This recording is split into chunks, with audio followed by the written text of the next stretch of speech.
Revival, I'm in the building. Let's go.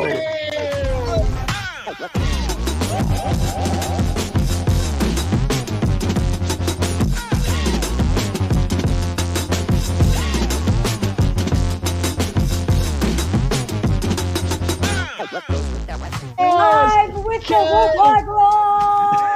Let's go. Let's go. Yes, indeed. Yes, indeed. Yes, indeed. Welcome back to New York Revival. I'm El Jefe. That's Mr. Glass Half Full, a.k.a. Spiro.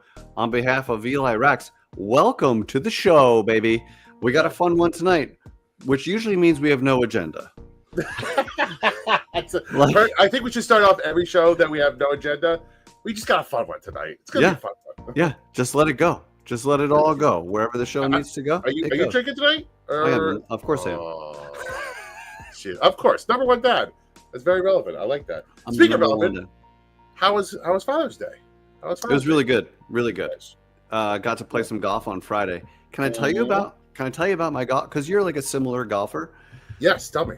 I played one other round like on a nice day in March. That's it for this year. Yes. And so I went into this round thinking I'd be happy in the 90s, anywhere in the 90s. Sure. Shot a 47 on the front, Ooh.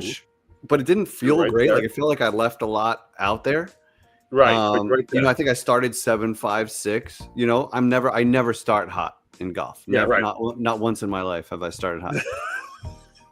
I'll be honest with you, because I don't have time to go warm up and you're right. You're right into it. First tee is almost always the first time I swung my driver that day. Fair.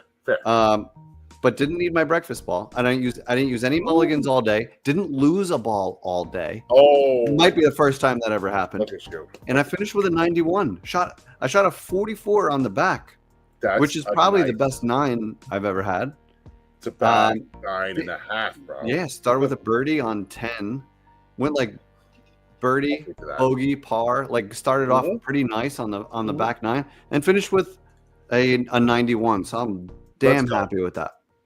I love that. Yeah. If now you can't wait to get back out, right? And then you're gonna shoot 105, and you're gonna be like, "Fuck this game." Absolutely. I was so close to not golfing because I was in PA. The weather was just it's always 10 degrees colder there, and it was just raining the whole fucking weekend. And I was getting a little sad about it. I was like, man, I really want to get 18 in. Want to get at least 9. We found an opening. And I woke up from a nap, and my father-in-law was like, hey, do you want to go? I was like, let's go. Let's just do it. Let's just see how many holes we can get in. We get 8 in, which I'm fine with 8.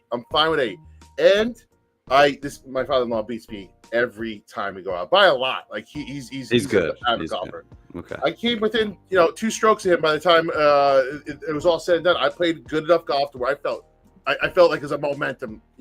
I could go into my next time feeling good about my game. It was really good. It's 3 times in a row that I've played well now this year. So we might be finding there might be some light at the end of the tunnel in this. I like that. Look at us. This whole thing of trying to get better at golf. It's taken 20 years, but I'm getting there, Jack. I'm getting there. Look at us, casual golfers, finding our strokes here. Who thought of it? Who thought this would be us? So tonight,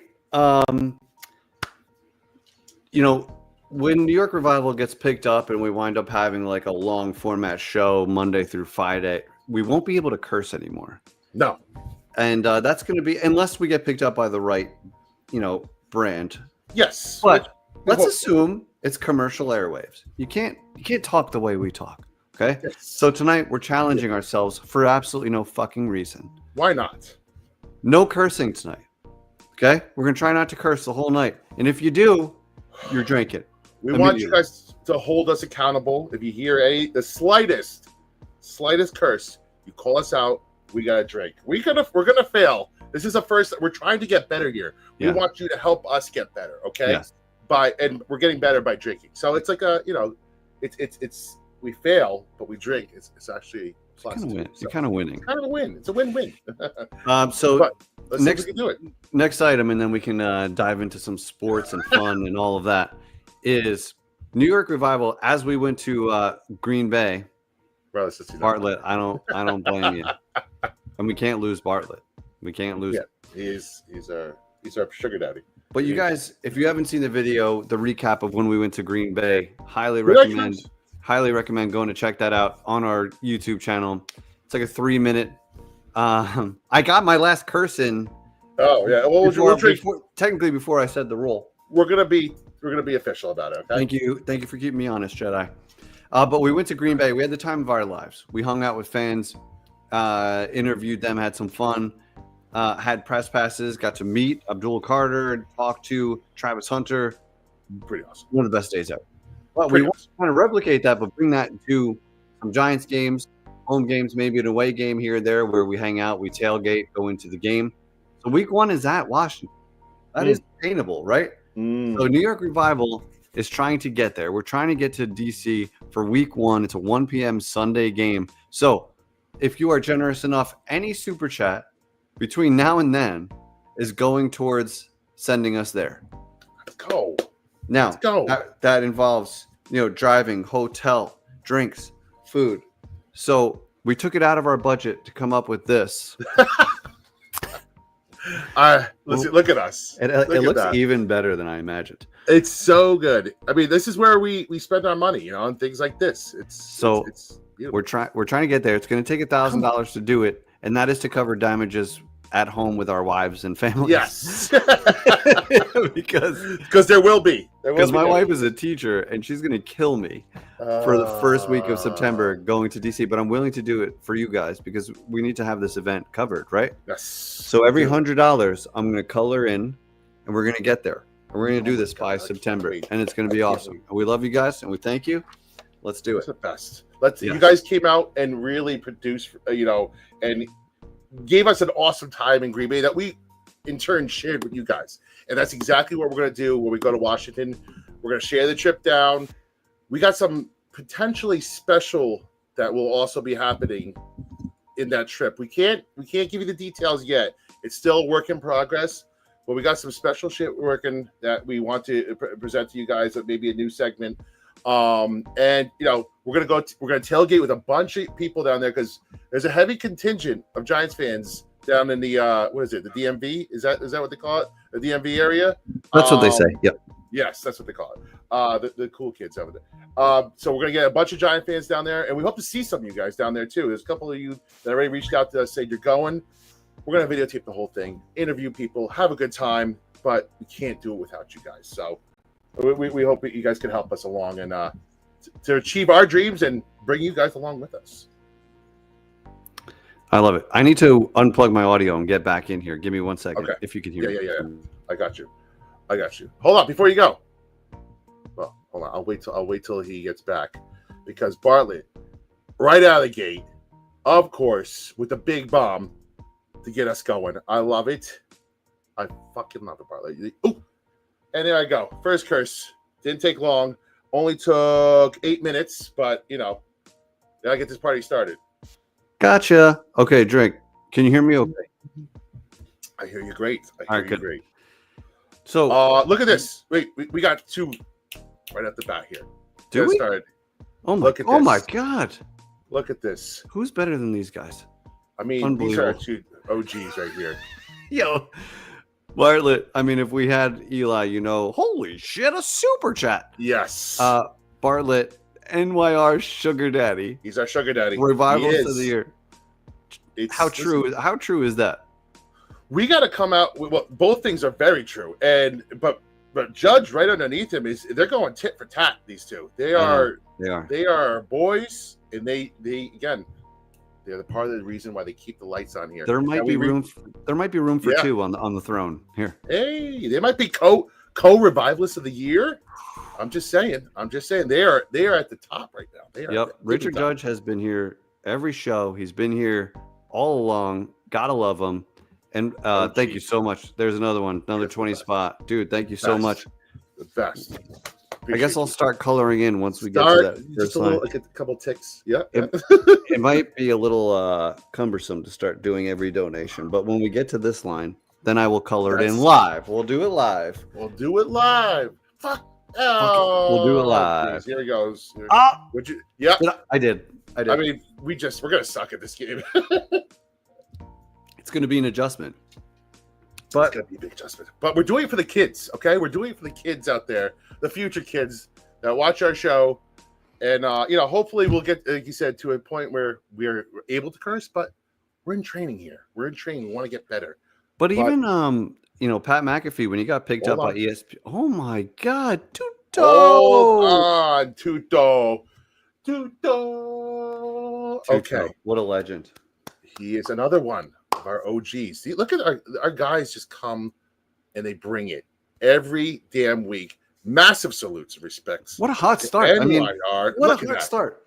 This is as good as a start as we can get. This is as good as we can get. Where's my marker? Massive I'm so excited. Salutes and respects to NYR, the kings of NYG media in podcast, and all diehard fans, Giant fans in America. Greetings from me and my 4 young sons here in Princeton, Jersey.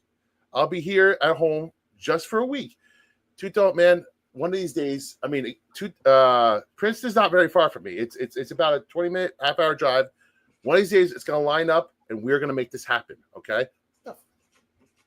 I didn't say it. I said, what the F? You kind of did. I almost did. But Tuto, we're going to make this happen. We're going to align. The stars are going to align, and we're going to hang out. Maybe we'll get Hefe down there. We appreciate the hell out of you. Bartlett, he said he gives us another 10. Look at this, Jeff. Another 10 to keep cursing to the DC trip. I like Bartlett. That's the progress bar? Yeah, so here we go. Can you see this? I love it. I see it. Goals at the top. There we are. We're almost Look at this. 200. Look at this production $200. here. Look at this production. I mean, can you guys tell we're doing everything on our own?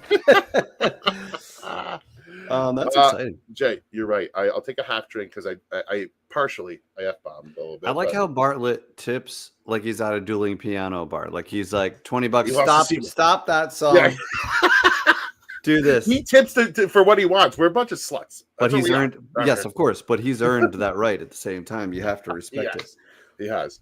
All right, let's start. Let's hone it back in here. Let's hone it back in. We know the Knicks just had a nice run. The Yankees and Mets are, top of their divisions, going right towards a playoff run. It's looking great, which I think we need to do at least the top 3, maybe 4.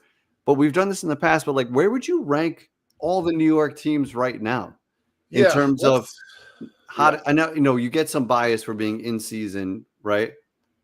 But all things considered, where would you start? Let me spin this on you a little bit. Let me spin it, bro. Let me kind of workshop this a little bit more because let's do this. Let's say who has the best chance, in your opinion, to win? Right, to win it all. Let's which is how they should be viewed. Yeah, right. Because we could talk about the bottom end of it, but let's do a top 5. And if you don't make the top 5, you're out. Okay, you're a loser anyway. Yeah, you're just a loser. So let's do a top 5 of teams that are closest to getting to the top of their sport, right? In New York. So I personally think right now. Oh, here we go. I would. Oh God. Okay, let's listen. I might be biased. But I think trajectory-wise, with their owner, with what they're currently one of the top teams in the league at their sport, the New York Mets might have the best chance to win a World Series in New York. This is my ranking, okay? I get to do what I want with my ranking, okay? Number 2, the New York Knicks. Now, very contingent on what their hire is and what, and who they need the next hire to be a guy. It needs to be a guy that's going to take him. We need the Eli boo this man. I never thought I'd miss his sound effects so much. We needed it. Okay, fair enough. Listen, but the Knicks just coming up 2 games away from the finals. You're right there. You get the right coach. Maybe he puts you over the edge. That roster is still championship level. They're right there. Number 3, the New York Yankees, tops in the AL.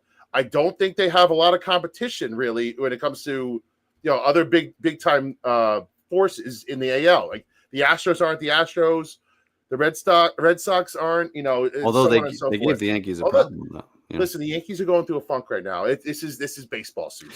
It's up and down. Exactly. Like a week ago, they were on top of the world. Like that's how quickly one series can make you think something else. It was all good a week ago, but they're right there. Now you get the 4-5.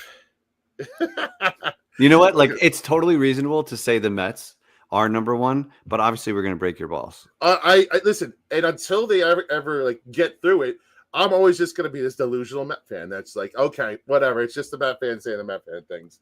But listen, I think we're better suited. I think we're better suited than the Yankees. Just my opinion. I think you guys are seeing now with the Yankees, if Judge ain't carrying your asses, it's a problem. It's a problem. You need another bat. You need another bat like someone like, say, I don't know, Juan Soto. Oh, I don't know. Stanton, who we just got back, give him a second. Yeah, okay. If he stays healthy. Sure. Healthy, always. He's rested. He's rested. You're right. And he's on my fantasy baseball team, so I'm partly rooting for his success. You play fantasy baseball? I'm back in it. I got the itch. again. I didn't know you were a virgin. I was a big fantasy baseball guy. I stopped for a couple of years when the kids were young because it's just too much. But now I'm back again. They're in school. I'm back again. I mean, that's like an 8-month commitment. It's a lot. It's Dude, a lot. I'm gonna say. Is it daily? Is it daily maintenance? Yeah, you gotta be on top of it. Dude, I'll tell you what. I was rusty. Never. I was rusty at the beginning of the season. There's a lot of like guys that were playing that were on my bench. I was like one of those guys. But your boy's in the top 5 in this league right now. It's still in a 12-team league. But everybody's been playing except for this guy back in it. Like I never left. Jeff. All right. Anywho, so this is where it gets tricky. 4-5. Yeah. It comes down to realistically the Nets are out. Islanders are out. Rangers. Yeah, this is tough. I'm gonna say 4-5 is rough. I'm gonna say the Rangers still have capability of getting back there. I will put them at 4 just because the Jets and the Giants, they still have to prove a lot, right? There's a lot that they have to do. The Rangers have been there. Even though they had a down season, they were just there 2 years ago. They could bounce back. New coach might get some juices flowing again. Got to get it right again. At some point, they got to get it right. Yeah. They got to get it right. And then the homer in me says, for me personally, I do like the Giants slightly a bit more than the Jets. And again, I know that's a homer take, but the Jets play in a harder not a harder division, a harder conference, right? You just got to go through all this gauntlet of people. So I'm going to say the Giants are structured better. We have now arguably a better defense. Who would have thought that prior to last year?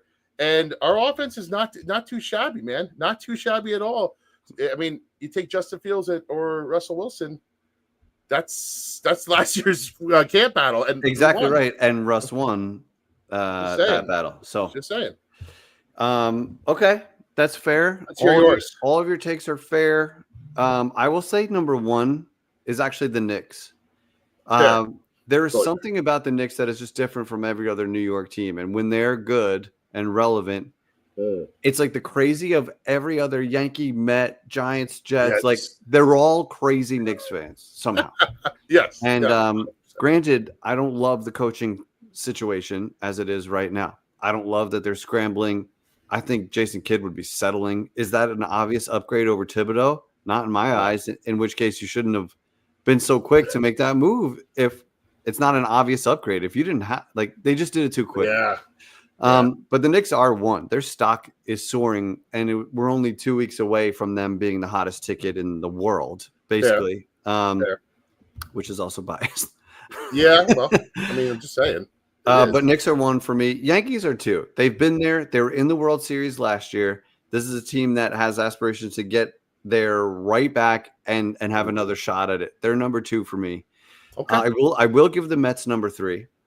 I think it's reasonable to say that they're the most well-rounded team in baseball. They're the best team in baseball. They're hot. They're better at a lot of positions than the Yankees, but there's something about the Yankees, a little bit of the division, but also they've been there. Yeah. They just got there last year. And with Juan Soto, who's on some other team right now. Homered tonight already. Just saying. Saw that. Thank you for posting that. So Mets are 3 for me. Okay. After that, 4-5, it's tough. It's really tough, but I think I'm actually going to agree with you on the 4 or 5 and go Rangers, Giants. There's no way another hockey team is getting above the Rangers. No. There's no way the Jets are getting above the Giants. The vibes are different. The players have stars in their eyes again, having competence at the position. Yeah. So New that's coach how I. for the Jets. So it's gonna take a little time. For sure. Yeah. I do want to ask you real quick while we're on the Giants vibes topic. Jameis was the first quarterback that they made a move on. Yeah. And I'm pretty sure if they already had Russ, they probably don't do that. Probably. But I still think he has value, not only as a guy in the locker room. The vibes he brings are elite. Mm-hmm. Everyone feels it. Everyone can see it. Like he just does something positive. Now, he's been a part of shitty teams, so it's not like that immediately results to wins. But he's just such a positive presence that I think it will have a positive impact. But he's kind of QB3 now, and it obviously it would benefit Dable to have Dart step up and be that guy. He's QB2. He's getting looks. He's getting some reps with the ones. Russ is going to start. So Jameis has kind of become like an emergency quarterback, which again is an advantage. It's a step up from what we've had. Exactly. Yeah. And then Tommy DeVito, who, as Dable said, knows the system better than anybody, is now odd man out. Like I don't know exactly what happens there. If you can keep him on the practice squad. Yeah, maybe. But do you think Dart is an obvious QB2, or do you think if Russ goes down or whatever happens early, that they'll go Jameis to give Dart more time? Man, I think it depends on how early things are going really bad. Like injury happens maybe week 2 or like within the first month. I think you see Jameis come in and send us to Washington, baby. Send us to Washington. Please let us do this for you. I think you'll see Jameis. Let us do help us help you. Let's all do this. We're already off the ground. Come on now, beautiful. It's getting hot. Anyway, I think that if the injury happens or completely falls off a cliff first month, you see Jameis. I don't think they want to get him in there before Halloween. I really don't think they want that. And if you put him in, you don't want to take him back out, right? You want him to ride the rest of the way. Now, and also Jameis is here next year, so there's a long-term plan with Jameis. You want to keep him relatively happy. Listen, he could be even trade bait at some point. If you see Dart ready to go very quickly afterwards, Jameis gets a couple of good games in there. What if a team is looking for, they lost their starting quarterback, they're looking for a guy like Jameis, you could trade him. Got a year under contract still. So, there's things that advantages that you can play Jameis. And again, if he does play, even if he doesn't, it sits the bench the whole time, he's still such a great presence for the quarterback, for Dart, for Dable, for the locker room. And you just hear him on the mic today, and so gracious, but it's so he's goofy at times, he's gracious at times, but he also is smart, man. He's well spoken. He chooses his words wisely, and you can tell why he's got the media career waiting for him on the other side. So smooth at the mic, dude. So smooth. Great call. And he kind of alluded to it. Art Stapleton asked him a question, great question about him being seen for his personality and character before the football player. And he just handled that so perfectly.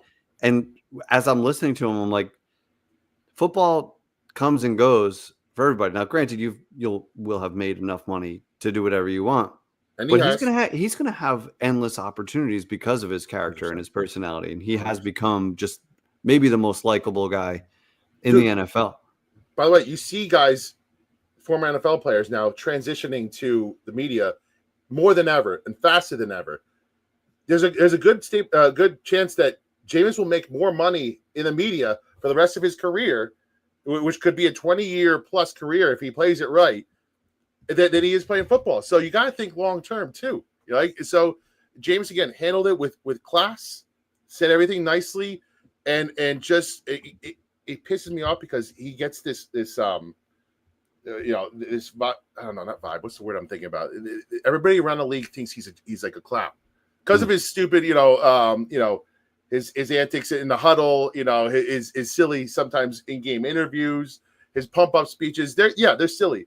But if you listen to the guy, if you listen to him day in, day out, which Giants fans will now this year be able to listen to him in his interviews, you'll realize that this guy's actually really smart, football smart, and actually like got great grades wherever he's gone. He finished top of his class wherever he's been. So while he may seem stupid and silly, he's actually pretty damn smart, and he's a really good presence in the locker room, man. I'm excited to have Jameis here.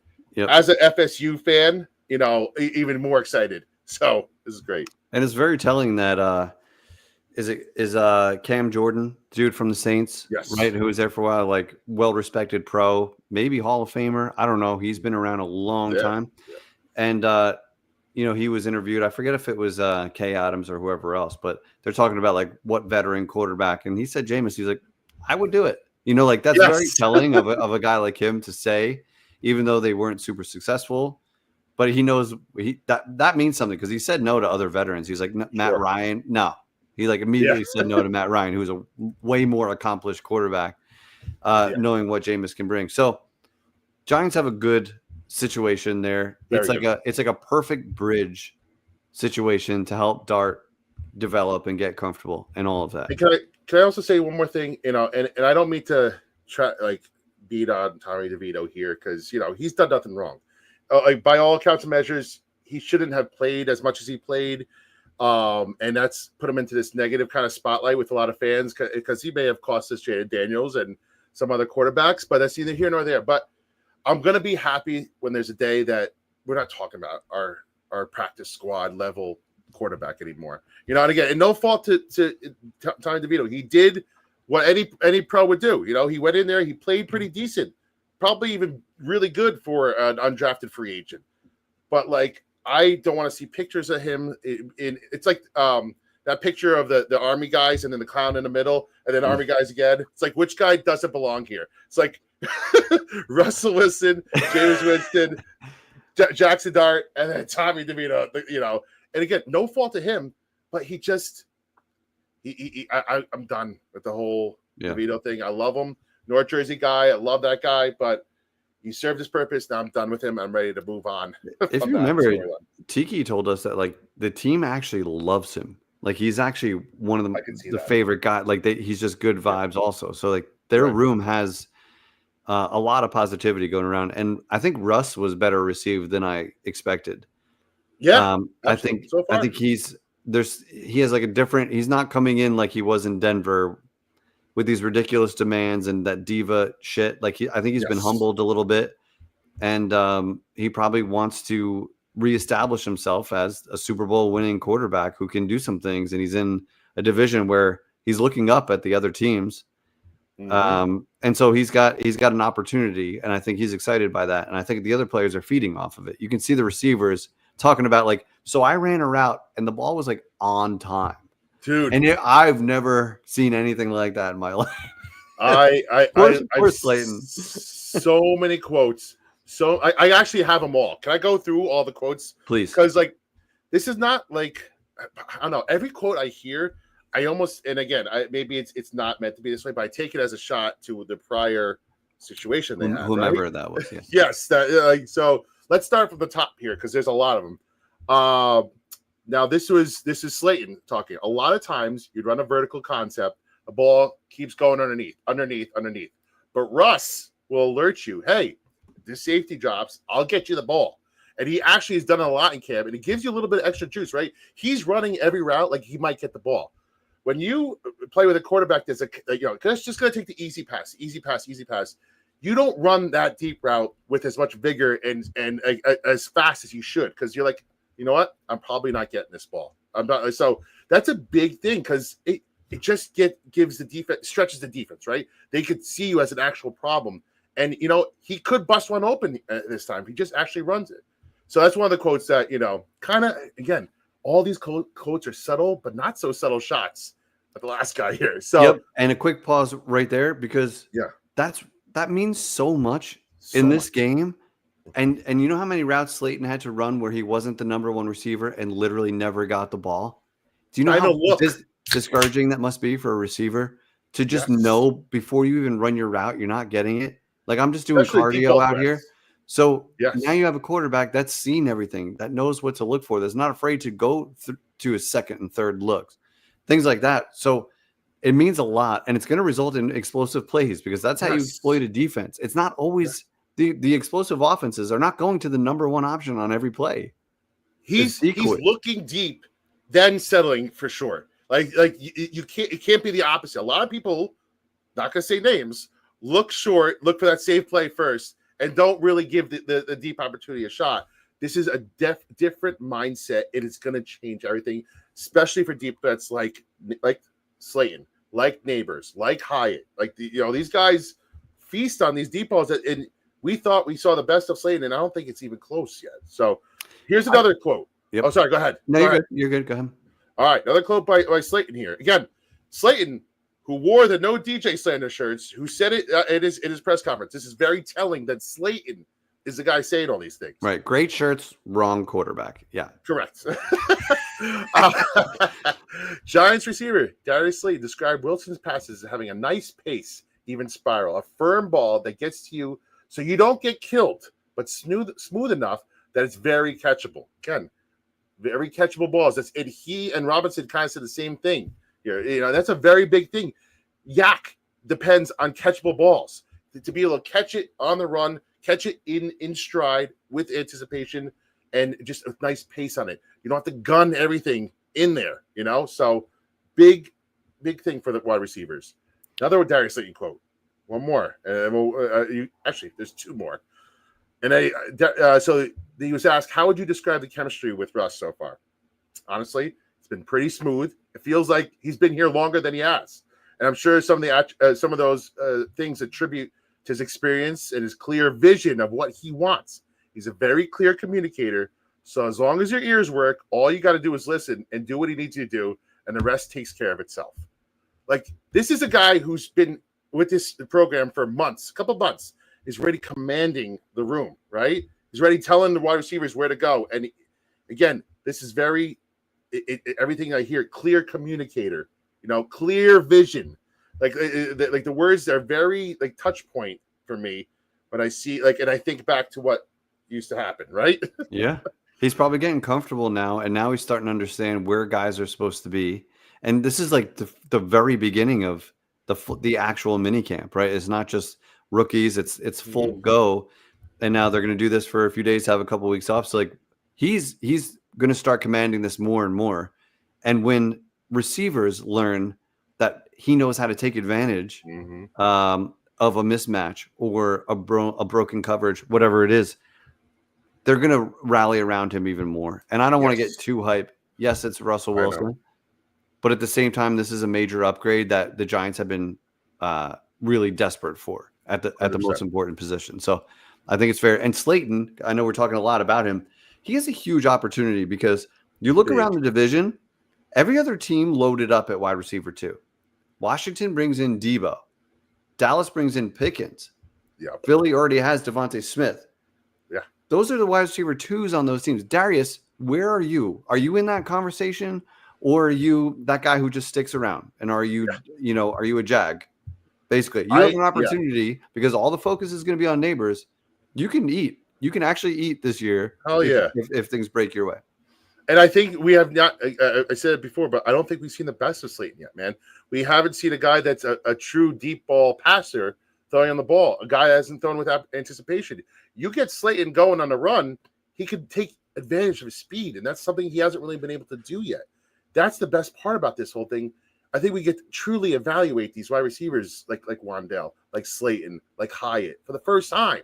You remember the play last year, and sadly, it was like one of the best plays of the year, but it was a disappointment when you double click on it.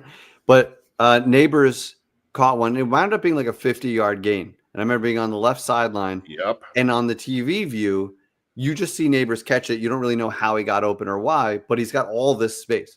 And that was a 45-yard gain or whatever. Should have been touchdown. If that's a right throw, that's a touchdown. That is going house call, gone. So imagine the difference of being able to anticipate and hit a player in stride over the course of a season. He was open. Neighbors was open on that play for about 20 yards before he actually caught the ball, where he had to turn around, stop, catch the ball, let the safety get back into play.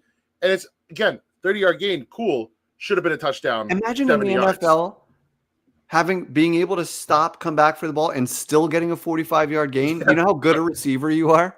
So imagine a quarterback who can see these things and anticipate. So Yeah. that over a course of a season, and I see a lot of fans like cautious to be optimistic. Sure. But fuck it. Yeah, come on, man. But fuck it. Oh, but F it. Okay, while you're drinking, another quote here. Another Slayton quote, last one, but again, another Slayton quote. His knowledge of the game is shown already. Obviously, he has amazing talent with the ball, accuracy, great touch on the deep balls. I don't really know that he's missed one or more than one or two deep balls this whole camp. He's really accurate, really smart. He's helped keep us in good plays throughout the whole camp. See, that one is big for me. So his impact has been felt for sure. Getting the offense in the right play is so underrated and a thing that Eli did so well. And it constantly put the team in the best position to succeed. And it's something I never felt that number 8 did. And again, I hate to keep going back and talking smack about Jones, but like, did you ever feel like, oh, you know what? He checked to the right play and look at that game. Like, I felt that constantly with Eli, that we were never going to be outsmarted. But Russ is football smart, and Daniel Jones we always said this. He doesn't seem football smart. Never seems like he sees what's going on pre-snap and post-snap. Like, but now you got it. You got that. Pre-snap, it was, let me remember where I'm supposed to go with the ball. Yes. And post-snap, it was panic. Right. And it was that on repeat. And I got to highlight this because it's pretty funny. Slayton would talk nice about a ham sandwich if it was a quarterback. Fact. Yes, that is true. Well, yes, but what he say about Daniel? He's like, no slander, right? But he didn't talk specifics about what he's good at because he just said don't. Yeah, he just said don't knock my quarterback. He Terrell Owens did because it's not just Slayton either. Wandell came out and was talking. He was fucking shit. He was glowing. While you're drinking, I got the quotes from Wandell. Wait now. Even the first time we threw, me and Slay were both like, this is actually better than we expected. Wandell Robinson said. And so we were ecstatic about it and couldn't be more happy that he's our quarterback. Another Wandell Robinson said they were ecstatic. Couldn't be more happy, describing the deep balls dropping in like a pillow and his short passes as really easy to catch. A guy like Wandell Robinson needs that, right? He needs easy catches underneath, and he's getting that now. He's getting the touch is there. You're not getting it rifled at, and then you have to stop on a dime to catch this. So this is Wandell Robinson now coming out and saying it. And I'm sure if Hyatt's been kind of quiet so far, but I'm sure if Hyatt could say what things he wanted to say, he'd go off himself. He'd go off then. Bartlett has spoken. Bring back WNBA talk over Slayton quotes. But guys, with Bartlett, we're at $85 already. Look at that. We're almost at the first notch. And shout out to the graphics department. And again, whatever Bartlett wants, he gets. So we will not say any more Slayton quotes. No more Slayton quotes. There aren't really any more. But if you see the banner on the bottom, and shout out to the 256 people hanging out with us. Head over to YouTube if you would like to support. We're trying to get to DC for week 1, Giants at Washington, 1 p.m. Sunday game. We're trying to get there. We'll have to get there Saturday night so that we're there for the tailgate Sunday morning into the game. And this is going to send us there. We're going to document the whole thing just like we did Green Bay for the draft. So thank you guys. Better mics. Yeah. Better mics, possibly better video. We're going to, every time we do this, people, we're going to get better and better for you. Green Bay was just the first one on the docket, right? And it was still fun. It was still great. It was still a hell of a lot of fun. And we're going to just keep getting better and better for you guys. Last quote here, and just for fun, Tyrone Tracy, I think it's the energy he brings. Every time he walks into the meeting room, he greets everybody. It starts with that. You know what I'm saying? There's a main thing with that I see with him.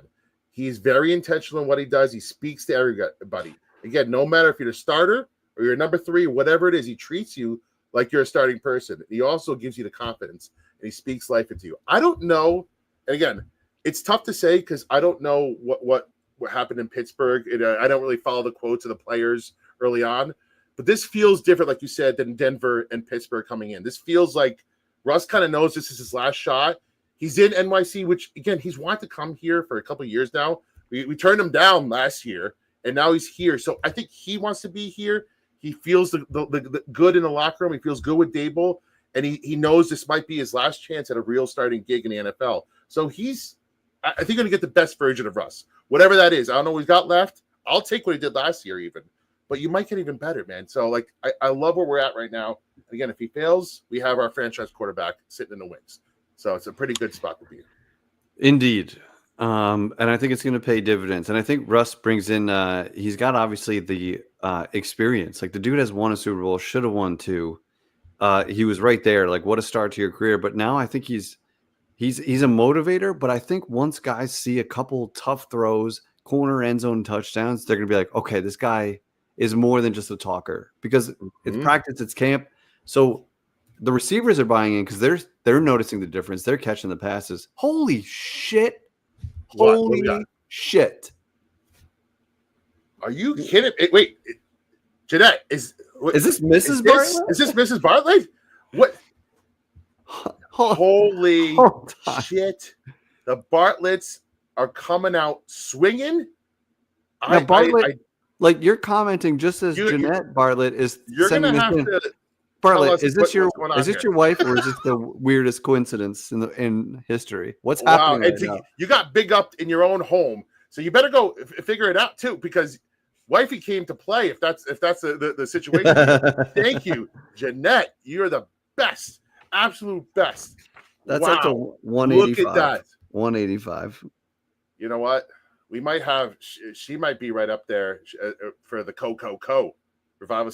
She just vaulted herself to the top, Jeanette, right off the bat, dude. Thank you. Good Lord. Holy thank you. That's thank you so much. To be honest, like that means so much to us as this is kind of what funds and fuels our show. This is how we we're not sponsored. We're not we don't have any media company behind us. It's just a startup. This is what we are. Oh yeah. And I'll give a shout out. 2 giant goofballs.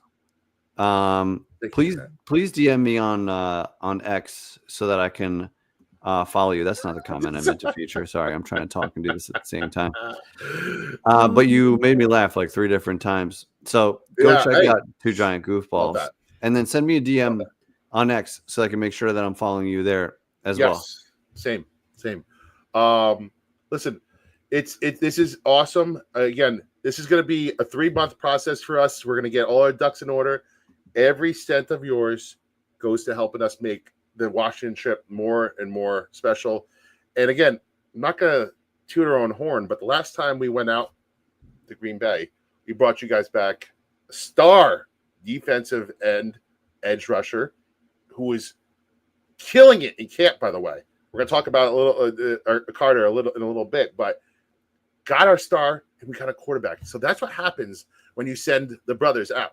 And hey, I went to the Knicks game. What happens? We win game 6. If you send us places, we'll come back with wins. Just get us there, people. Get us there and we'll bring back W's. This is what we do over here. Okay. You could kind of say like our vibes are kind of where they need to be. And we make things happen. We will things into existence. We do, though. Green Bay is the best example of all. Spiro was just like, hey, I booked my flight to Green Bay. Me and Eli were like, get in. But why? What do you mean? I said, I'm going with or without you, motherfuckers. Right. Well, And, yeah. pop, pop, pop, pop, pop, pop, pop, pop. And then that made me and Eli go. That led to high-fiving Abdul Carter and having the time of our lives and holy moly, seeing Lambeau. I mean, all of that came from an idea, just making things happen. So I love it. Keep it going. And we literally just had this conversation earlier today. We're like, let's just go to Washington, man. Let's do this again. And like, yeah, let's do this. But we need your help. And we love all you guys. Thank you for the start. Thank you. This is a really hot, really hot start. I mean, come on. You can't get better than that. Listen, it's talking about our star defensive end / edge rusher. Watching the highlights. Jay said drink. You have to drink. Fine. And it was because you cursed, but still, he said it, so let's do it. Did I? Oh, damn, whatever. Carter, apparently, again, has getting rave reviews. All, again, defense players had an advantage. There's no real pads. There's no real blocking.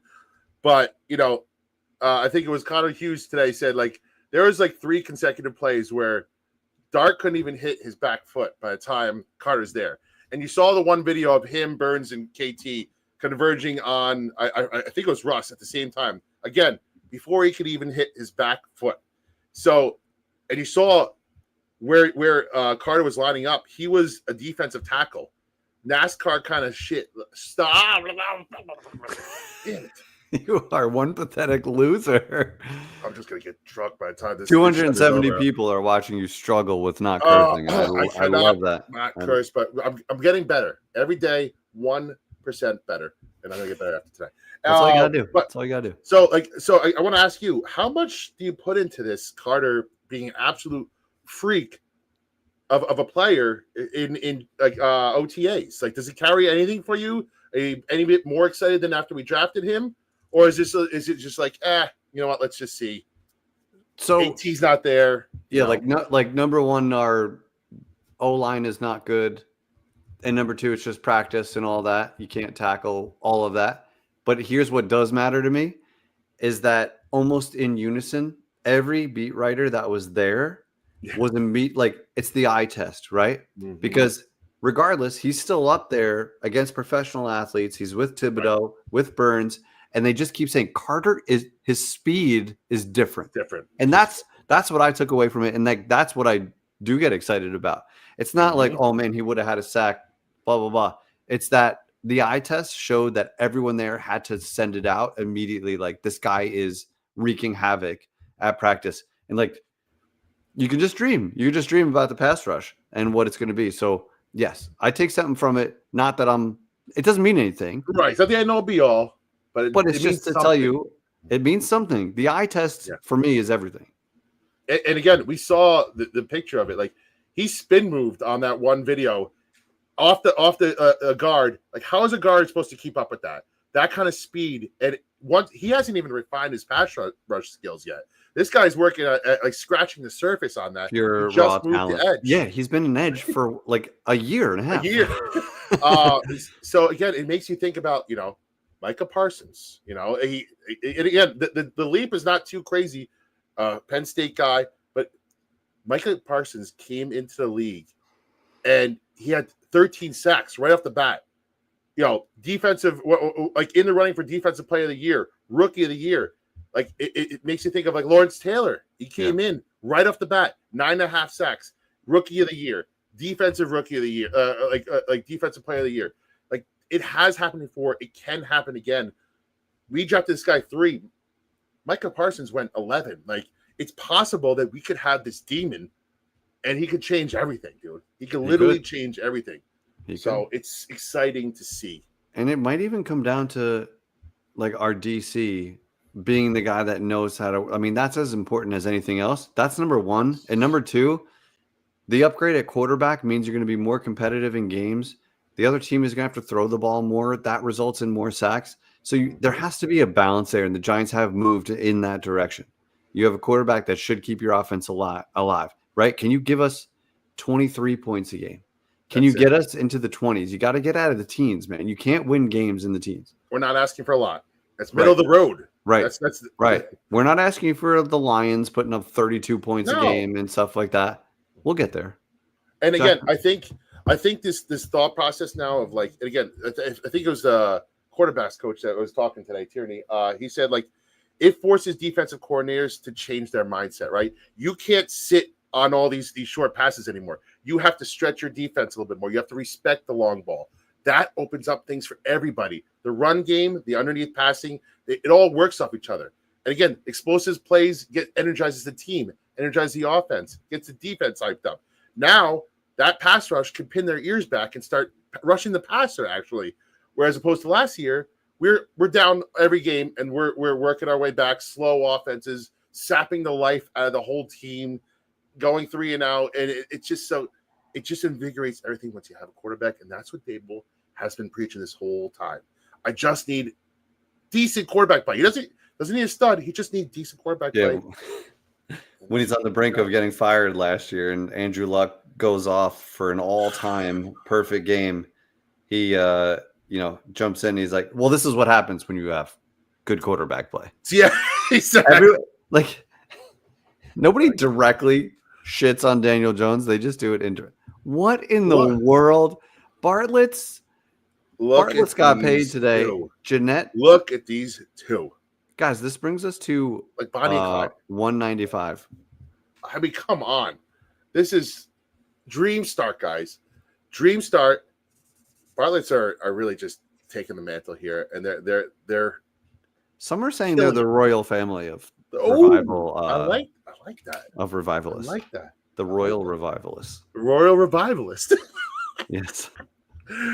Oh my God, I love you, Bartlett's. You guys are the best. And you guys, I'm a loss for words. I know.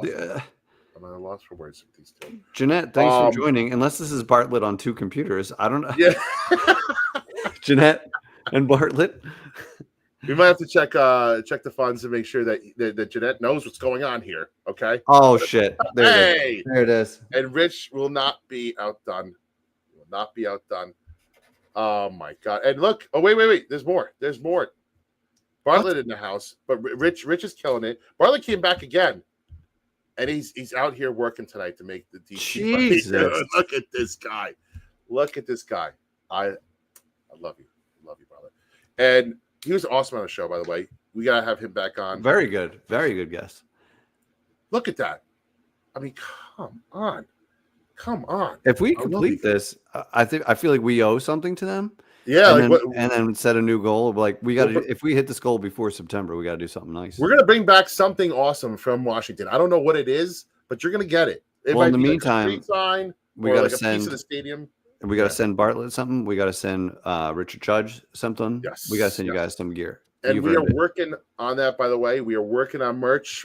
I know we had it. We're working on bringing it back, and the wheels are in motion. Yeah, and Bartlett is a size absolutely jacked. Just beautiful. Yeah, I love it. It's you got to pay a little extra for that, but we got it. We'll cover you. We got you. You've earned it. Now, I want to ask you: are you watching any of the NBA finals, or not particularly? I watched. I did catch most of last night's game, and superstar Halliburton was quite impressive. you might say. Dude, we had the same amount. We had the same amount of points in the first half, and he was taking a back seat. He was a passenger, and then he had 4 points in the second half. And sure, where was this shitty performance last round? Where was this? He had quiet. Yeah, he had quiet stretches in the Knicks series, but then other players just went like Naismith. That game will piss me off for the rest of my life. What he did in game one. Did you see my tweet about it last night? No, because it was late last night. I showed his game log over the last 10 games. You look at this, and it makes you so angry because that's not who he is. No, and again, good shooter, but going back to the Cleveland series, 13, May 21st with the Knicks, 30, 8 for 9 from 3, 12 points, 8 points, 16 points, 3 points, 10 points, 10 points, 14 points, 7, 8, 14. Joke. Hasn't cleared 16 points. His two highest were against the Knicks, by the way, and hasn't cleared 16 points since then. 30 to change the series. That game absolutely changed the series because of a ridiculous out of body, out of mind experience. Out of body experience. That's a fucking dream you wake up from when you shooting like that. I'm so pissed off about that. Dude, that game. I know. You know what? And he's a good player, and he plays really hard on defense. And I like him as a player. But what he did against the Knicks was complete fucking bullshit. I'll gladly drink this. It shouldn't have happened. And then Halliburton's shot that goes 30 feet up in the air. Oh my God! Up 9 with less than a minute left. Unbelievable. I don't want to regurgitate this. No, but honestly, we're doing well. We're both in therapy, and I think we're getting stronger every day. 1%. Yeah, one of these teams, 1%. One of these teams are going to break through, and I truly believe that we might have a fun fall, beginning of fall for our baseball teams. We do have a potential skit coming out again. Me and Jeff are working on it. We're workshopping it. We're waiting until the teams get back into a better flow, maybe or at least one of our teams, so the other person could talk some smack. But we will get some baseball stuff. We have some cool guests coming for you guys, the baseball fans out there. I don't know how many 284 there are, but we're a New York sports podcast. We also are an entertainment podcast. We do it all. We do it all for you people. All right. Indeed. So we're gonna bring it. Yeah, we're gonna bring it.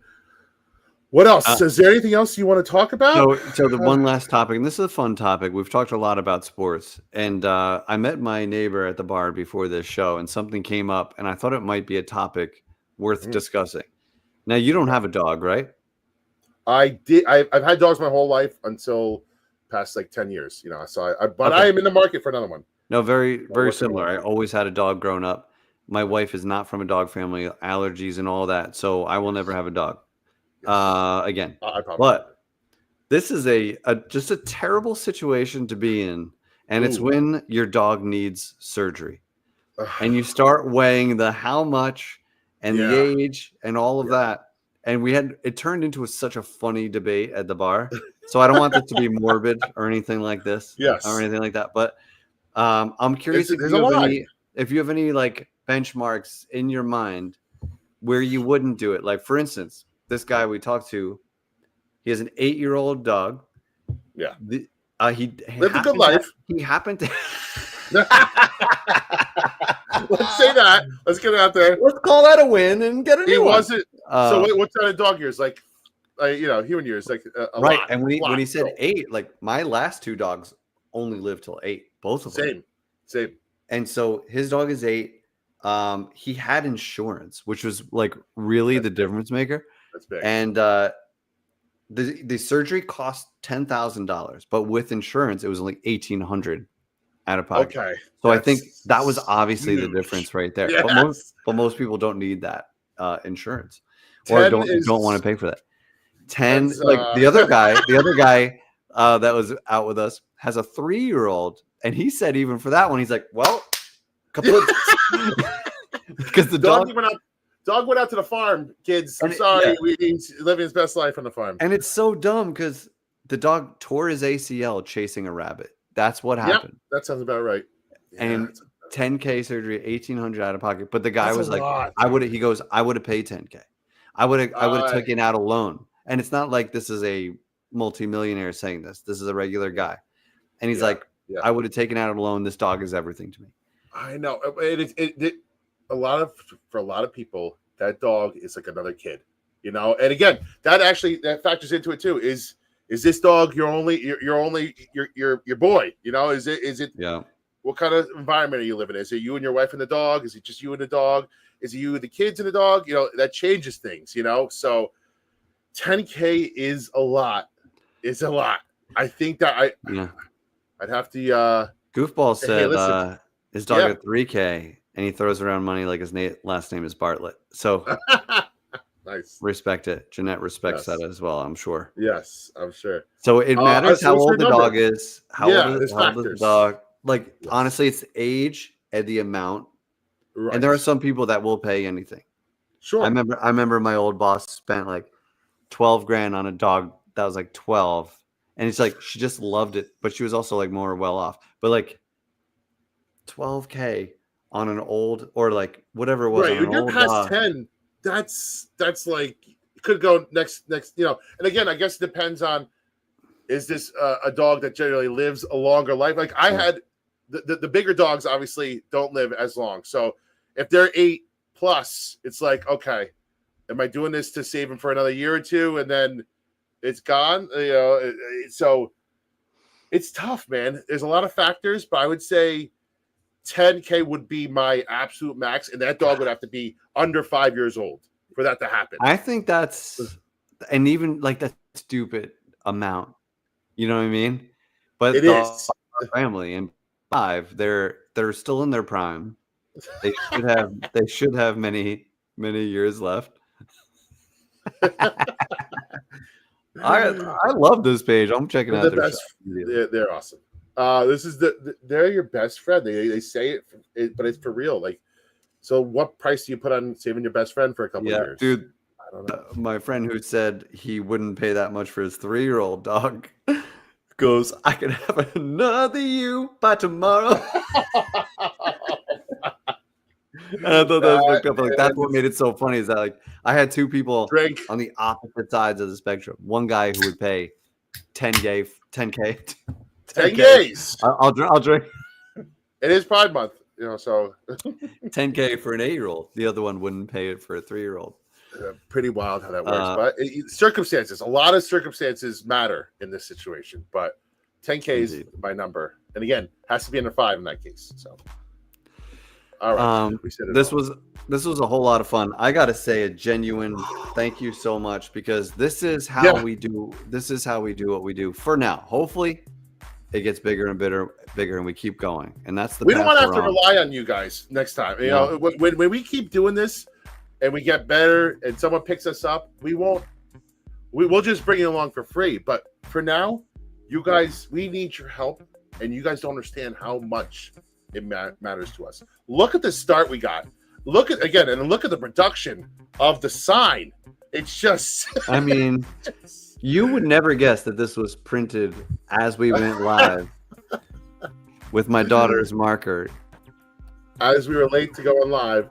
Yeah. And You would never know. we had to get You would this never out. know. We have to get that out, man. This is completely professional. But again, we couldn't do this thing without you guys, and we're gonna bring you along for the ride. I cannot wait. As the Yankees get shut out for the 3rd straight game, I'm sorry. Shut the fuck up. I just had to throw that in. Sorry. Drink, bro. It's like, Drink, bro. Yes. You say it all side mouth, like, as the Yankees get shut Sorry. out. Just had to throw that in there. And again, we're gonna be bigger and better than Green Bay this time. It's gonna be bigger and better. We're gonna get there the night before. Graphics are easy, like we could have done a nice looking graphic, but I think this is more us. I think, yeah, right. We said, hey, we could do this up. We can get a nice little cool thing off Sure. Amazon. That's easy. But, yeah, we didn't want to. We want to put some effort into it, right? And look at that. Look at that. You know what? He said he printed it out, but you could have fooled me. I thought you did that whole thing by yourself. I thought you did. So good. Ain't nobody got time for that. But hell of a start. Thank you guys so much. Goofballs, we're subscribing immediately. You guys were Hell yeah. super fun. Way to bring it, chat. Yeah. Way to bring it tonight. Richard Judge, and again, Bartlett, both Bartletts. we are in the dog days of sports. There's not a lot of football going on, just OTAs. Baseball's cooking. We're gonna go hard for you guys in the paint for baseball. I'm going to the Mets game next week. I'll be videotaping what's going on over there. But it's going to be a lot of fun. It's going to be a lot of fun. We're going to bring some new stuff, new segments, new skits, and everything in between to try and get us through this to once football starts again. Our love and our passion. Yeah, 1K. We got to do something special. Now we can think about it. Yeah, we're on our way. We're on our way. What a start. You guys are the best. And Richard Judge, we appreciate you. Keep the good vibes coming. We love you guys. We do this out of passion, out of love for the same sports teams, but we're going to help get you through this lull in the sports world. We are. Also. We are. By getting ourselves through, we're getting you through, and we'll do it together. Help us help you. Right. We're going to do this all together. Help us help you. Exactly. Anything else you got on your mind, or should we just let? Do you should I pretend to say goodbye, or do you want to just throw a curveball at me now, so that you don't interrupt me? Two things. Let me guess. The JV Kentucky lacrosse team had a great game. Yeah. I'm talking about NHL Stanley Cup Finals here. I thought it was going to be better. The Panthers are just inevitable. They're up 3-0 again tonight. Like this team is a powerhouse. An absolute buzzsaw, and it's going to be over, man. It's going to be over. Now, we don't like to point fingers, but they're a real problem. They're a real problem. I mean, shout out to the Panthers, and also one last thing I have to get in. Let's go U.S. men's national team. Gold Cup. It might not mean much, but we got a new coach. We need to build. We need to build toward this World Cup that we're hosting next year. Getting a gold cup helps build good vibes, and that's what this team needs. This is what this coach needs. You're a real problem. The Panthers are a real problem. And I'll be honest with you. So Pulisic is not playing in this tournament, and Pochettino, the new coach, is like, hey, I don't gotta tell you my plan. I'm the head coach here. You gotta stand in line. I'm not a mannequin. So there's a little power struggle at the top. Why isn't he playing? Why isn't he playing? he's got on and off injuries with his team overseas. It's the Gold Cup. It doesn't have the same pizzazz. Oh, so he's prioritizing club instead of country. Basically. So, it rubbed the head coach the wrong way, but good for him. You got to set the standard now. You got to buy in because we're hosting a damn World Cup next year, and we need to win all the games that we can. We got to get the positive vibes going. I'll be watching. I'll be talking about it. Follow us. Yep. Don't worry, I got you. Rooting for them always. I just have no faith or confidence, but that won't stop me. Go while you're here, Giants fans. Go check out Two Giant Goofballs and subscribe to them as well. Good entertainment. Maybe we'll have them on the show, man. Maybe we'll have them on the show. We'll talk some shop with them. They said they were going to invite us. Hey. We can jump on their show too. Don't threaten us with a good time. Yeah, we'll be there. Send me a DM. We'll set it up. But on behalf of Eli Rax, our fearless leader, love you, Eli. We love you. Who couldn't be here this evening? Shout out to the niece and nephews graduating, but Eli's having himself a hell of a week. 2 graduates, 1 going off to college. We can't even begin to think about that right now. We're on the other opposite end of the spectrum. We're talking about kindergarten, 1st grade here. But shout out to Eli for getting through that, man. You got one out. You got one out to college. Way to go, buddy. Well done, sir. I can't even imagine. All right. This was fun, dude. I don't know how we filled an hour and 6 minutes, but that's how you know we're built for long form. When I told you we had no agenda, to those who managed to stick around the whole time, shout out 299. We're going to break 300 and then wait. One more thing. I have to get this in before we go. This dude at Arkansas in the College World Series of what? 19. What? The World Series of what? College World Series. Baseball? Yes. Yeah. Yeah, sorry. Well, it could be World Series of darts. Yes. It could be a number World of Series of baseball for the people. 19 Ks from this dude. No hitter. 19K no hitter. Legendary stuff in the College World Series. That guy's getting laid for the rest of the time in Arkansas. I'll tell you what. There's only 27 outs. Damn. I know. Gage Woods. Shout out to Gage Woods. Kerry Wood-like kind of stuff. We see that? I'm getting better. That's that 1% right there. I could have said the SH. I know the word. Yeah. You know that word. I think Momo was the 300th person to join. Ooh. And Momo, don't try and cast this Jackson Dart spell on us. Okay. He always finds a way. He finds a way to just everything that happens. How can I? You're special. This? How can I? You're a special guy, Momo. You're a special guy. He finds a way to just get that little needle. He's very special. He knows what he's doing. Oh, and real quick, I don't know if you know anything about these 2 guys. I mean, Mike Brown, you know Mike Brown, right? Like, I think they might luck their way into falling into Mike Brown, who is a solid coach. Lots of experience. He's had a lot of winning ball clubs in his career. And the other guy, I believe it's Taylor Jenkins, former Grizzlies coach, another solid coach, intriguing options. There's your 2. I don't know if there's a plan A's or what. Oh, he's the dude that was fired like right before the playoffs, kind of weirdly, right? Yes. Like Jenkins is a good coach and Brown's a good coach. I think they might have lucked their way into this. And again, I want to talk about this real quick. I can't assume that Leon Rose is this dumb to say, hey, I have no plan. I'm going to shoot for Jason Kidd, all these guys that have jobs that are decent coaches and expect to get one of them. That doesn't seem like Leon Rose to me. Everything he's done before this has calculated, smart, and efficient decisions.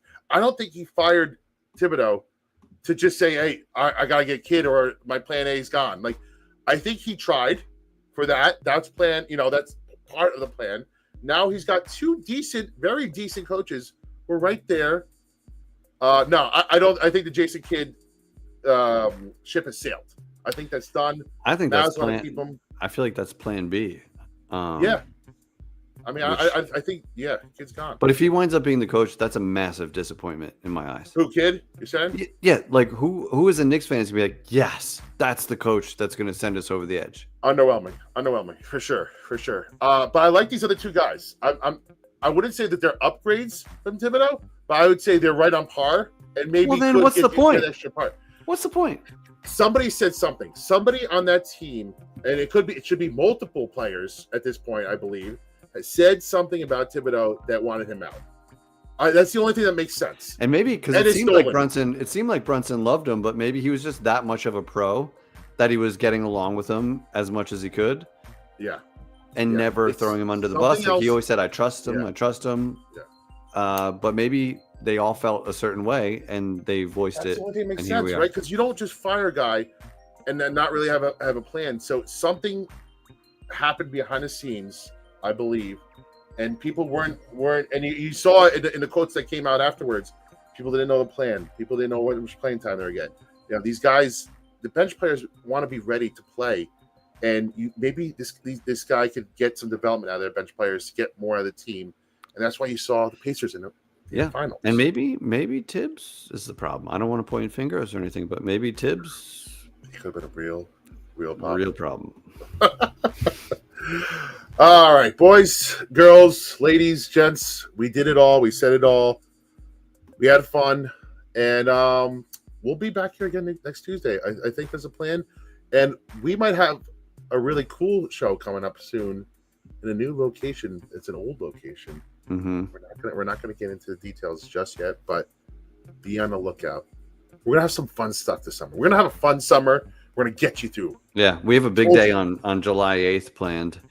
We're gonna record a couple skits, try a pilot of something else. We got some cool things coming down. So stick with us during this lull of nothingness in sports, and we will get you through it. We appreciate you guys. Thank you so much for the freaking supers. We're so excited. We're trying to get to Washington. I just got to run it by my wife, and we're gonna get to Washington for week 1. Giants at, what are they called? The Commanders or something? I don't know anymore. I don't know Commanders. Anymore. The team that plays in Washington. By the way, I would love to see how many people in this chat would be able to guess where the name of the stadium that they play in. Yeah, because we talked about it today. We were trying to get a gauge of how far it is. I looked it up, and it made no sense to me. No sense. Yeah, do not Google. If anyone could write down your guess, don't worry about it. Just write down the first thing that comes to your mind. Do not Google. If you take too long, we're not trusting it, especially if it's right. But it was certainly a curveball. But we hope to see a lot of you guys at this field. Goofballs again on fire. Great guess. Clearly, yeah. See, this was my guess. You would think. You got it. That's exactly what I guessed. That's what we thought too. And I guess we got a new owner. Because I thought it was 3 hours. Speed said, I think it's 5 hours. And I was like, let's look it up. And I'm like, where do they play? And we're like, where do they play? And then turns out it's actually called. It's too long. Tell them. Northwest Stadium. Northwest. It's not. It has no ring. I'm sure that's the name. I think that's the name of a bank. Of course, right? Of course. I mean, it's probably the name of a bank somewhere, but still, Northwest. While you live in the Northeast, I guess, or maybe it just doesn't make sense. It makes no sense. I hate it. It's so Momo. Commanders. We're with you. Out. We're with you, Momo. FedEx. Oh, look who it is. It's not catchy. Look who it is. But Eli, if you're just joining, happy graduation. But send us to Washington. Here's the goal. Bring it up. Yeah, look at that. Look at our start, E. Look at how the Revivalists came out. We just dropped this, and we're ready. We're getting there. I'm not a math guy. Super. But we're there. We're almost a third. We're almost a third there, right, or something. I don't know. No, we're a fifth. We're a fifth there. I don't know. Thank you. You're so handsome. This too many beers. Hey, but the chat was on fire tonight. Shout out Momo and Bartlett and Richard Judge and the Goofballs. You guys were awesome. And we're going to have to send some merch out to you guys. We're working on that as well. But thank you so much. On behalf of Eli Rax, our fearless leader, Mr. Glass Half Full, Speed the Genius, I am El Jefe. We will check in with you soon. Thank you, guys. Peace and blessings. Goodbye. New York Revival, I'm in the building. Let's go.